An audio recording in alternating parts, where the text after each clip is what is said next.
ഞാൻ ഈ സിനിമ ഇൻഡസ്ട്രിക്കകത്ത് 60 വർഷത്തിൽ കൂടുതലായിട്ട് വർക്ക് ചെയ്യുന്ന ആളാണ്. എന്നെ സംസാരിക്കാൻ സമ്മതിക്കാൻ ഉച്ചത്തിൽ വിളിക്കാവുന്ന ആരാണ്? ഹൂയിഷി?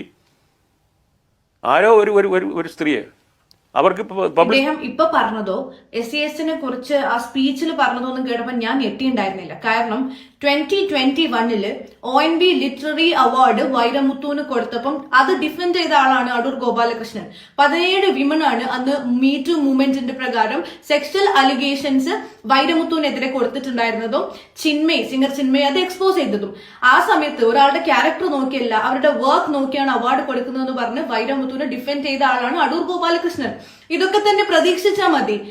ഈ സോൾട്ട് ആൻഡ് പെപ്പറിലെ ചെമ്പാവ് പുനലിൻ ചോറ്, അതുപോലെ തന്നെ സുലേഖ മനസ്സില് ഒരു പാട്ട്, ഇതൊക്കെ വളരെ മനോഹരമായിട്ട് പാടിയിട്ടുള്ള ഒരു സിംഗറാണ്.